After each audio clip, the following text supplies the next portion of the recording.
Pues aquí nos encontramos otra vez trayendo esta emisión más del canal de YouTube Nelter de la Cruz. Por ahí denle la campanita. Gracias por su apoyo. Empezamos, quitamos el recuadro también. Y minería en nuestro país y me voy a apoyar de las siguientes láminas. Adelante, por favor. Primero platicarles un poquito de las dimensiones que tiene la minería en nuestro país. Este es un referente, estamos haciendo una contabilización del 2006 al 2018, donde la industria minera extrajo, y estoy hablando solo de dos minerales, oro y plata. En el caso de oro, más de 1,059 toneladas de oro, que equivale a casi 6 veces más a lo que se extrajo en la época de la colonia y conquista, en los 300 años. Y el caso de la plata, 48,626 toneladas de plata, que es más del 90% de lo que se extrajo en esos 300 años en la colonia, que eran 53,940. Decirles que tan solo en el año 2015 se tuvo una exportación de más de 123 toneladas de oro. Solo estoy hablando de un mineral. Durante el periodo neoliberal, alrededor del 75% de las concesiones mineras se otorgaron a empresas extranjeras. La siguiente, por favor. En la superficie que tiene nuestro país otorgada para concesiones mineras es el siguiente, se hace un sumatorio del acumulado y equivale a 117.6 millones de hectáreas. Comentarles que nuestro país en territorio en suelo, superficie terrestre, tiene 200 millones de hectáreas, en el acumulado es más del 50%, 117.6. Y la superficie vigente en concesiones mineras actuales es de 21 millones de hectáreas. Si lo sumamos en superficie, es casi el estado de Chihuahua lo que está concesionado para minería. Se tienen diferentes proyectos, los cuales encontramos cuando ya llegamos a la administración, 503 en etapa de exploración, 96 en producción, 49 en etapa de desarrollo, 523 proyectos detenidos y en revisión y 6 operaciones mineras cerraron. El 11% del territorio del país está concesionado a actividades mineras hasta por 50 y 100 años, que es los permisos que dan para estas concesiones, esos años. La siguiente, por favor. Este dato es muy importante. Minería en áreas naturales protegidas, en ANPs, son datos que nos da la Comisión Nacional de Áreas Naturales Protegidas. De 142 áreas naturales protegidas en superficie terrestre, 68 tienen concesiones mineras. Esto abarca 1.5 millones de hectáreas, que equivale al 7.7% del total de esa superficie protegida. ¿En dónde están estas áreas naturales protegidas que haya concesión para minería? Principalmente en los estados de Querétaro, Guanajuato, San Luis Potosí e Hidalgo. Aquí se ubican 16 proyectos con concesiones, Coahuila con 15, Baja California Sur y Norte con 13 concesiones. En total, 1,609 concesiones mineras que se traslapan en territorios de áreas naturales protegidas en diferentes categorías. Ahí podemos ver 75% con una categoría de áreas de protección de recursos naturales, 63% de reserva de biosfera, 45% de las áreas de protección de flora y fauna, 22% en santuarios y 15% en parques nacionales. Aquí, la siguiente, por favor. Este es un mapa y podemos ver los puntitos color vino donde están las concesiones vigentes. Adelante, por favor. Otro recurso muy importante que utiliza la minería, el agua utilizada. Existe aproximadamente 100 empresas con concesiones de explotación, uso o aprovechamiento de aguas nacionales y permisos de descarga. El volumen concesionado en este orden equivale a 250 millones de metros cúbicos anuales de agua. Si nos damos cuenta, ahí colocamos en el mapa, el agua en el desierto se usa para minería, en estados que están justo en zona de desierto, como el caso de Sonora, Zacatecas y Durango, además de Colima, que tienen las concesiones más grandes para agua. Adelante, por favor. Extracción del agua. Aquí colocamos dos categorías en los volúmenes que utilizan anualmente las mineras. La principal fuente de extracción es el agua subterránea, con 174 millones de metros cúbicos anuales, y mientras que el agua superficial se extrae en 73 millones de metros cúbicos anuales. Adelante, por favor. ¿Cuáles han sido los impactos ambientales y sociales en minería? La siguiente, decirles que la actividad minera es una actividad económicamente importante que tiene un impacto significativo en el medio ambiente, en los territorios, en las comunidades, en la gente que vive estos territorios. Y por lo cual es una obligación del Estado regular esta actividad, y el instrumento principal que tiene en este caso la Secretaría del Medio Ambiente es la evaluación de impacto ambiental en las diferentes modalidades. Adelante, por favor. Aquí hicimos una categorización de los diferentes impactos ambientales que se tienen en minería dependiendo de la fase en que se encuentre. Las principales fases en la minería, y estoy hablando principalmente de minería a cielo abierto o a tajo abierto. Hay dos tipos de minería, la que son de túneles y la minería a tajo abierto y a cielo abierto, la cual quedó prohibida en nuestro país desde que nuestro presidente comentó que se prohibía. Entonces no se ha dado ni un solo permiso por parte de la Secretaría del Medio Ambiente. La fase de exploración, ambientalmente, ¿qué pasa? Hay una pérdida de la cubierta vegetal, hablamos de flora y hablamos de fauna. Alteraciones de la calidad del aire y alteraciones del relieve y escurrimientos superficiales. Se va la primera capa del suelo. En la fase de explotación y separación es cuando ya está activa, en este caso, la producción minera. ¿Y qué es lo que pasa? La pérdida de cubierta vegetal de la capa de suelo y de los hábitats, alteración de la calidad del aire, generación de drenaje ácido y movilización de elementos tóxicos por el material expuesto a intemperismo, alteraciones de relieve y escurrimientos superficiales, alteraciones de aguas subterráneas, generación de vibraciones sísmicas y ruido por voladuras, contaminación por sustancias de proceso o materiales depositados. Y al final, al cierre, si también no incluimos remediación ambiental, esto pasa. Alteraciones de la calidad del aire, generación del drenaje ácido y movilización de elementos tóxicos por el material expuesto a intemperismo, alteraciones de aguas subterráneas, contaminación con sustancias de proceso o materiales depositados. La siguiente, por favor. Aquí vemos algunas imágenes de la parte de minería en exploración, explotación y separación y cierre. Si nos damos cuenta, es a cielo abierto. Adelante, por favor.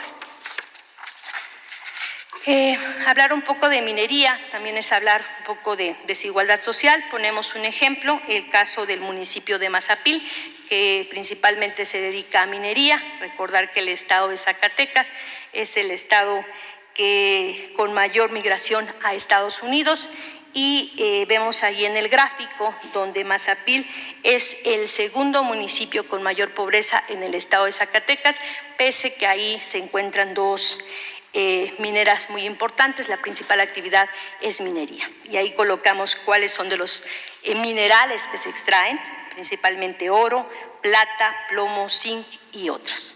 Adelante. ¿Qué nos encontramos nosotros? Nos encontramos conflictos socioambientales causados por esta actividad, la actividad minera. Decirles que anteriormente, con la complicidad de gobiernos, las empresas mineras han arrasado con ecosistemas y cuencas hidrológicas, contaminando regiones enteras. Cuando hablamos de contaminación ambiental, repercute directamente en la salud de los habitantes. Hay mineras que recurrían a métodos ilegales para establecerse, y esto ha generado conflictos sociales por violación a los derechos. despojo de tierras y los recursos de las comunidades. Adelante. Platicarles un poquito de las presas de Jale. Ya platicamos del recurso que ocupa la minería, ocupa agua, ¿no? Entonces, platicarles las presas de Jales. Los jales son represas de agua con residuos provenientes de las actividades mineras y son conocidas como presas de Jales. Estas presas tóxicas tienen un fuerte impacto ambiental y social. Decirles que en México se tiene un registro de 23 incidentes en 33 años. Por algún problema en las presas de Jale. Decirles que la Semarnat, actualmente estamos trabajando también con la Secretaría de Economía, con CONAGUA y el Servicio Geológico Mexicano, en la creación de un inventario. Esto no existía, este inventario que les estoy platicando, que sea homologado para saber cuántas presas de jales hay en el país. Hasta el día de ayer en la noche, en el cierre de esta presentación, teníamos 466 presas de jale. ¿Qué significa? En los diferentes documentos que tienen cada una de estas instituciones, pero también lo vamos a hacer a nivel de trabajo presencial en donde están estas presas de jale. Adelante, por favor. Aquí está el mapa donde están las presas de jale. Todos los puntitos, los globitos rojos, ahí se encuentran estas presas de jale. Adelante, por favor. Bueno, hablamos de las presas de jales, hablamos de la minería, ahora centrarnos en lo que se había preguntado en la conferencia, en una conferencia mañanera, el río Sonora. Adelante, por favor. Aquí ocurrió un desastre ecológico. Platicar un poco en referencia del río Sonora. El 6 de agosto del 2014 ocurrió un derrame de sulfato de cobre acidulado en el río Bacanuchi, afluente del río Sonora, causado por una fuga en una válvula en un tanque de procesos de complejo minero Buenavista del Cobre. Entonces, esta es parte del proceso y se rompe la válvula y ahí se escapa, en este caso, sulfato de cobre acidulado, el cual llega directamente a las afluentes del río. Años antes, decirles que la Semarnat había autorizado la construcción de las presas de jales que vimos en las láminas anteriores en dos cauces del río, en cauces del río Jaralito y Batamonte. Esto no se puede hacer. Se contaminaron 288.8 kilómetros del río Sonora, afectando económica, social y ambientalmente a más de 22,000 habitantes. ¿Qué impacto hubo en el ambiente y en la salud? Exposición crónica a metales en los suelos y aguas de comunidades del río Sonora, en Bacuachi, Arizpe, Banamichi, Huepac de San Felipe de Jesús, Babiacora, Acochi y Ures. Presencia de metales pesados en agua, en frutas, en hortalizas, en lácteos, porque también se tienen ganado, y hasta la fecha, el día de hoy, cuando la gente llega de estas comunidades a querer vender productos lácteos o la carne, en el caso de vender ganado para carne, no les compran porque está contaminado del lugar donde proviene. Es un problema también económico para la población. La mitad de árboles endémicos de la región se murieron y esto fue al momento cuando pasó, en este caso, el derrame. 50.3% de árboles Prosopis velutina, vital para la ecología del desierto de Sonora, se secaron. Adelante, por favor. ¿Cuáles son las medidas que se tomaron en ese tiempo? En septiembre del 2014 se firma un convenio entre Profepa y empresas responsables para remediar, reparar, compensar los daños ambientales, materiales y de salud pública. ¿Qué se hizo? Crearon un fideicomiso con 2,000 millones de pesos. En diciembre del 2016, Semarnat concluyó que los objetivos de los programas de remediación habían sido cumplidos, por lo que devolvieron alrededor de 800 millones de pesos del fideicomiso creado a la empresa. En enero del 2017, Profepa determina el cumplimiento de los fines de ese fideicomiso. Adelante, por favor. El 24 de agosto del 2017, la Suprema Corte de Justicia de la Nación atrae un amparo de los habitantes de las zonas afectadas. El 15 de enero del 2020, la Suprema Corte de Justicia de la Nación sentencia que se debe de emitir una nueva determinación respecto al cumplimiento de las medidas correctivas al derrame que considere lo siguiente: una reunión pública para informar a los afectados cómo se determinaron las medidas ambientales y para escuchar sus preocupaciones y sus sugerencias. Adelante, por favor. El 9 de septiembre del 2020, la Semarnat recibió la notificación de la Suprema Corte de Justicia de la Nación, por lo que resolvió conceder el amparo a las 36 personas que se ampararon. El 18 de septiembre se giraron instrucciones para atender a las personas afectadas a través de una reunión pública informativa de diálogo con la comunidad.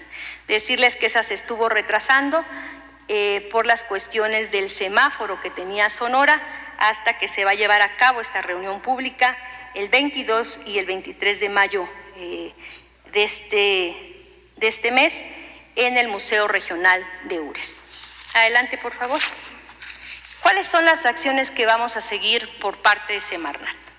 Visitas cuatrimestrales de monitoreo a las actividades mineras, así como para hacer la revisión de la calidad del agua, reformular el comité técnico del fideicomiso para retomar los trabajos de remediación, atención a la salud y reactivación económica pendientes, a fin de concretar un proceso de efectiva justicia social y ambiental.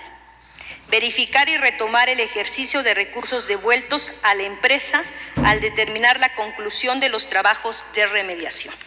Y continuar las investigaciones derivadas de las denuncias en contra de varios servidores públicos por actos y por omisiones. Adelante. Este es nuestro objetivo ambiental. La siguiente, por favor. Buscamos que en la minería que funcione en nuestro país contemple lo siguiente: que respete al medio ambiente, que consulte a las comunidades y respete su voluntad. No se lleva a cabo las consultas. Muy importante hacer las consultas, las cuales también estamos empujando. Que aporte los impuestos justos al aprovechar bienes que son de la nación y de todo el pueblo de México. Y decirles esto muy importante: durante la presente administración no se ha otorgado nuevas concesiones para minería. Y creo que es de lo más importante que se ha hecho por parte del gobierno federal. Gracias.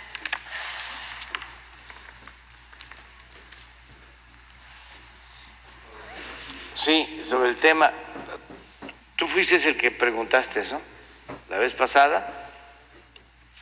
Sí. Gracias, sí, Demián Duarte de Sonora, del Sonora Power de YouTube. Sí, en efecto, este tema lo he traído, bueno, recurrentemente, ¿no? Aquí a la mañanera, y bueno, pues se agradece, por supuesto, la atención de que finalmente se haya informado al respecto. Naturalmente que en Sonora este tema, que prácticamente está por cumplir 7 años en agosto próximo, pues es un expediente abierto y preocupa mucho a los habitantes de los 7 municipios el curso que han tomado las situaciones.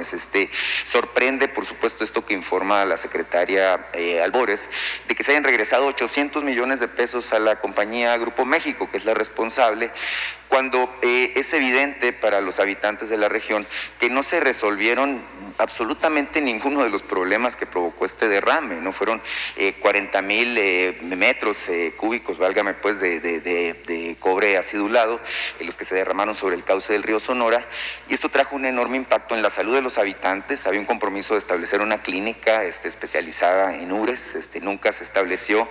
Se hizo el compromiso de poner plantas potabilizadoras en toda la región, de impacto, tampoco se hizo, y una serie de consideraciones. A mí me gustaría, por supuesto, y vamos a seguir muy atentamente la reunión que va a encabezar la secretaria en Ures, bueno, conocer los alcances de estas medidas de remediación que se van a tomar, sobre todo porque evidentemente lo lo que dice la secretaria es correcta. La economía de 7 municipios de Sonora resultó muy dañada, la gente no le quieren comprar sus productos y evidentemente es un asunto que va mucho más allá de lo que es el simple derrame, es decir, el impacto ambiental, el impacto en la salud, el impacto social y el impacto económico son muy fuertes.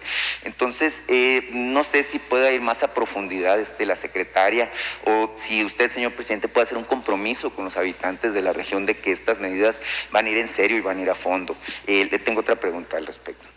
Bueno, se puede resumir con lo que informó María Luisa Albores, secretaria de Medio Ambiente, que es un expediente abierto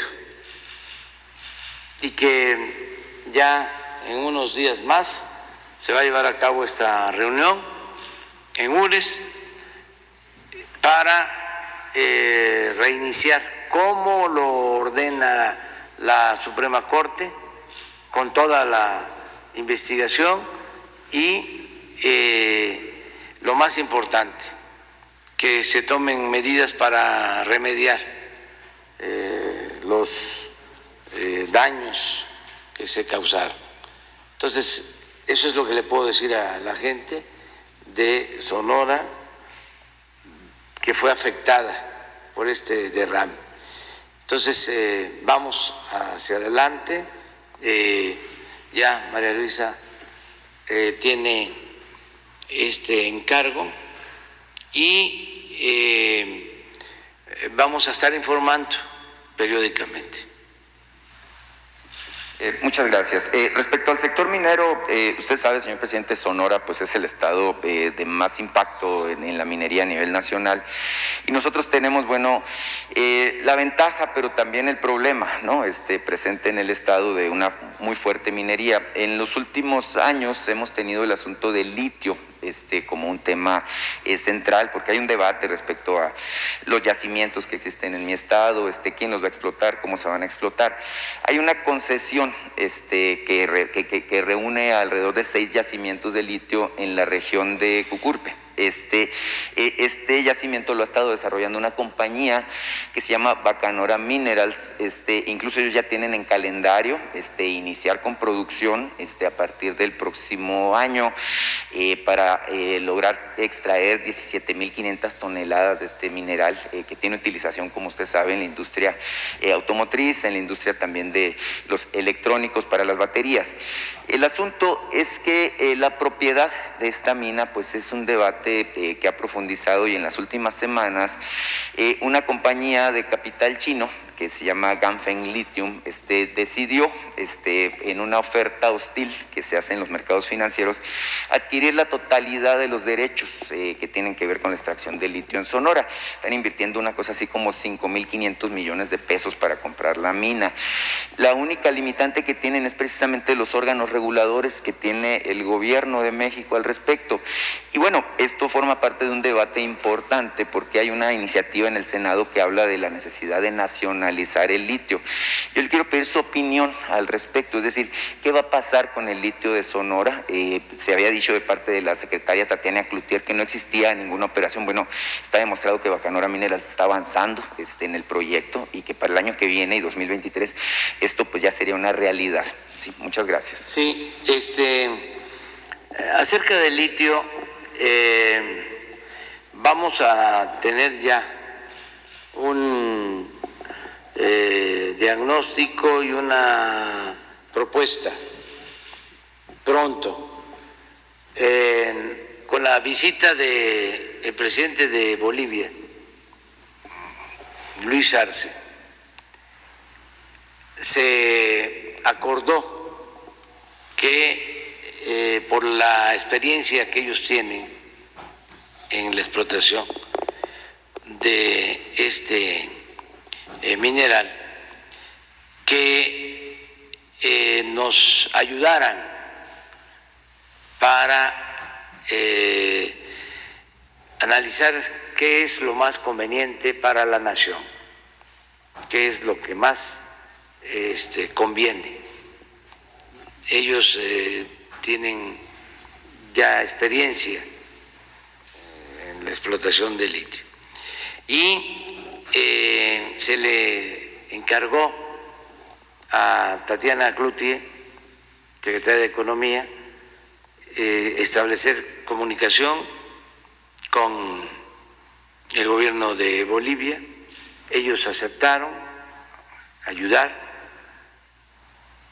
Tuvimos esa reunión, estuvo Tatiana, estuvo desde luego el presidente de Bolivia, otros funcionarios tanto de Bolivia como de México, y ya se avanzó en un primer estudio, y yo creo que pronto vamos aquí a exponer cuál va a ser la política que va a aplicar el gobierno de México a partir de esa experiencia, qué es lo que más nos conviene, porque se trata de una explotación nueva, no es el petróleo, no es el gas, no es explotar el oro, la plata, metales preciosos, no, es algo nuevo, de mucho valor, de mucha utilidad por el desarrollo tecnológico en el mundo. Sin embargo, estamos ya definiendo una política sobre esto y se va a exponer en su momento.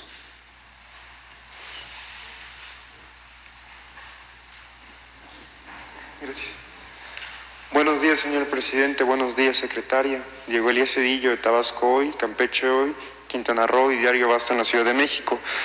Señor presidente, en atención a los comentarios que ha dado el Gobierno de México en el transcurso de esta semana referente a la calificación crediticia que recientemente emitió Fitch con BBB negativa, con una perspectiva estable, lo cual implica que es un escalón arriba del grado de inversión. Y casualmente esto va de la mano de un indicador que presentó el INEGI, el cual es el indicador oportuno de actividad económica, que creció una tasa anual de 20.6% en abril. Esto quiere decir que es el indicador o esta tasa que demuestra que ha venido creciendo desde que se contabiliza. Sin embargo, señor presidente, me permitiría preguntarle cuál sería su opinión al respecto de esta calificación en la perspectiva económica del país. Y también hay algunas opiniones que reiteran que el tema de Pemex podría ser o podría poner a tambalear un poco la economía mexicana. En consecuencia, señor presidente, ¿usted qué opina al respecto de estas declaraciones? Y si estos indicadores, al fin y al cabo, generarían o darían la perspectiva de que México va bien en la pandemia. Sería la primera. Gracias, presidente. Bueno, se están cumpliendo los pronósticos de crecimiento económico. Tanto las calificadoras como los organismos financieros, bancos y otro tipo de organizaciones dedicadas a las finanzas públicas y a las finanzas en general, coinciden de que vamos a crecer de 5 a 6% este año y que ya nos estamos recuperando en crecimiento económico, en generación de empleos, que está llegando inversión extranjera al país. Somos los socios comerciales más importantes de Estados Unidos. En fin, son muy buenos los indicadores. No hay devaluación, seguimos sin devaluación de nuestra moneda. Ya en 2 años, 5 o 6 meses, sin depreciación del peso. No sé si tengan ahí las cifras y vayan buscando. Ayer vi unas gráficas de un consejero del Banco de México, Gerardo Esquivel, hablando precisamente de la recuperación económica y en particular la recuperación en el empleo. Hay una gráfica que es muy interesante porque registra cómo fue la caída el año pasado, sobre todo en 2 meses. Uno de ellos, mayo, abril y mayo, que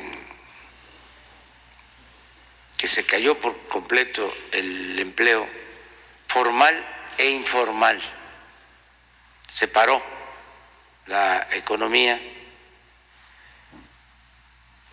Entonces, a lo mejor podemos ver cómo están los indicadores económicos y también que yo les pueda mostrar cómo vamos hasta ayer en recaudación, es decir, cómo vamos en lo que recauda la Hacienda, el SAT. Esto es todo desde que llegamos hasta el 17 de mayo. No solo no ha habido devaluación, sino se ha apreciado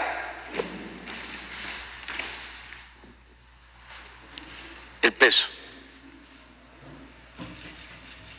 Esto es un buen indicador. No había sucedido en anteriores gobiernos.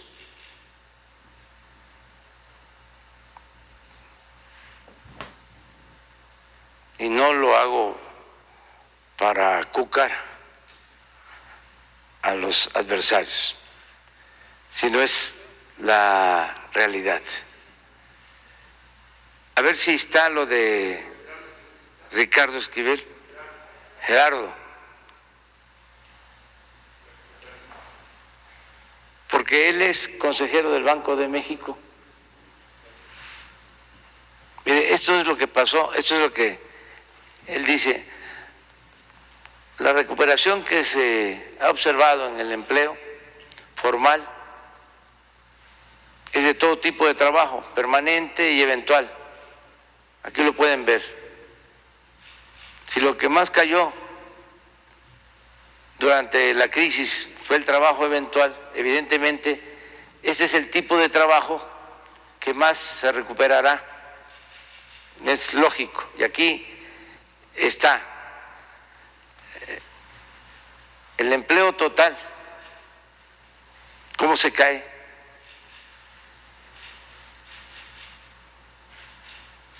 ¿Y cómo va la recuperación?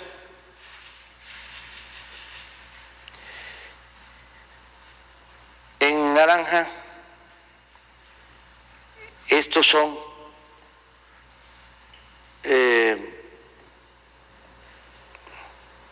los permanentes. Estos son los que tienen que ver con el seguro social, con los trabajadores inscritos al seguro social, que son más de 20 millones.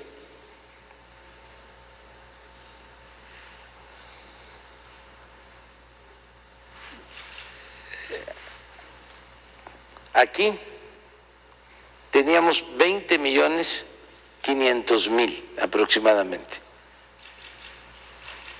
Se cayó,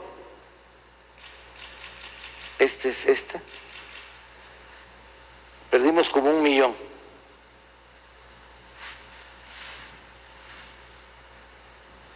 Mayo, junio, que es cuando cuando tocamos fondo. Y aquí está la recuperación. Volvió a caer a finales de año, en enero, por la segunda ola, que nos pegó más fuerte. No cayó igual, pero sí. Y ahora estamos ya recuperando.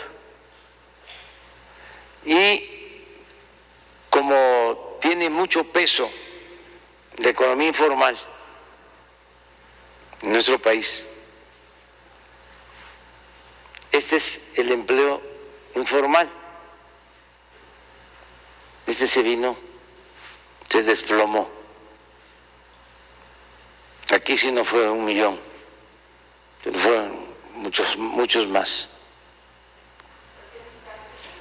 Sí tenemos el cálculo. No quiero ahora,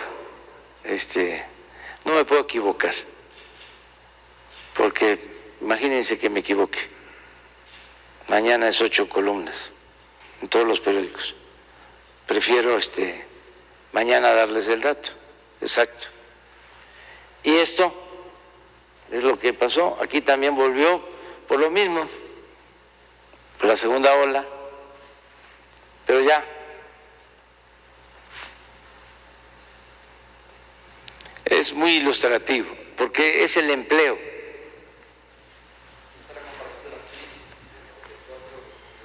Sí, pero hay una de estas de Gerardo, en donde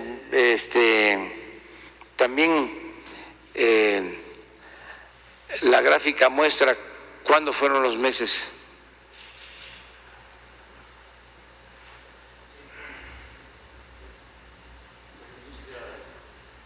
No sé si es la manufacturera. Esto, mire. Se dio a conocer la encuesta mensual en la industria manufacturera, la cual muestra que las horas trabajadas en esa industria ya recuperaron sus niveles previos a la pandemia. Este es un buen dato.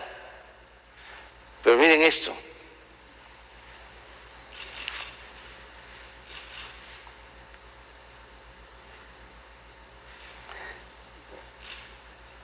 Este es abril del año pasado. Y este es mayo. Afortunadamente, este es marzo.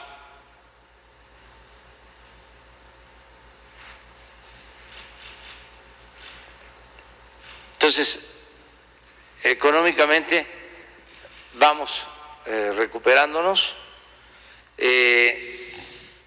La calificación también es favorable, y quiero mostrarles cómo vamos en la recaudación hasta el 17.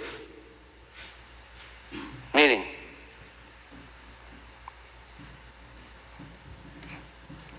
Muchas gracias a todos los contribuyentes de México. Muchas gracias.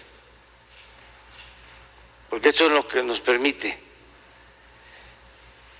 atender las necesidades del pueblo, de todos los mexicanos. Esto es lo que nos permite expresar nuestra solidaridad, nuestro humanismo, el ayudar a la gente más humilde, porque todos contribuimos. El presupuesto se integra de la participación de todos, porque hasta la gente más humilde, cuando compra una mercancía, contribuye, tiene que pagar el IVA. Entonces, en el periodo enero a mayo, al 17, tenemos una recaudación de 1.813.241 millones de pesos. 1.813.000. El mismo periodo del año pasado fue 1.603.000.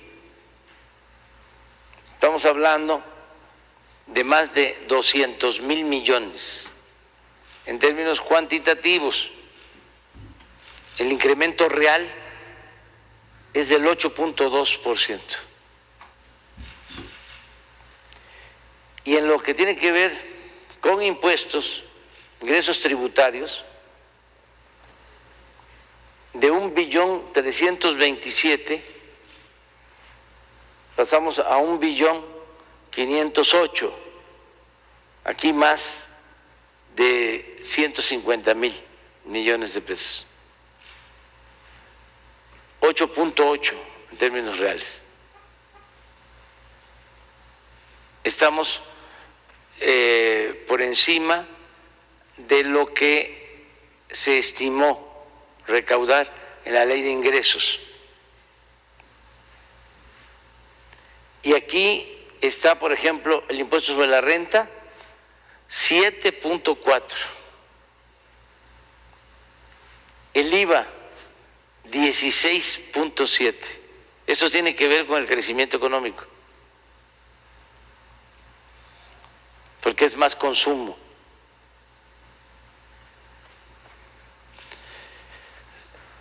Entonces vamos bien por lo de tu pregunta. En el caso de Pemex, lo mismo, hay una recuperación en la producción de petróleo y seguimos adelante con trabajos de exploración, de perforación de pozos. Se sigue trabajando en la modernización de las refinerías, se va avanzando en la construcción de la refinería de Dos Bocas. Ya empezamos de nuevo la construcción de la planta coquizadora para obtener más gasolinas en Tula. En fin, va bien todo lo relacionado con Pemex. También decirles que no hemos recurrido a deuda adicional, que se incrementó la deuda porque se cayó la economía, pero ahora que la economía se está recuperando, la deuda está bajando con relación al producto. Eso es lo que podemos informar. ¿Mande? Sí, ese es lo único que tenemos que cuidar, la inflación. Eso es lo único. Porque se está calentando la economía, o sea, está creciendo. Y tenemos que cuidar que no haya inflación, porque se daña mucho a la población cuando hay inflación. Tengo la confianza de que en esta materia pues actúa el Banco de México. Les diría que es la función principal del Banco de México, controlar la inflación. Entonces ellos han llevado a cabo una política adecuada en cuanto a control de tasas de interés. Venían bajando las tasas de interés. Ahora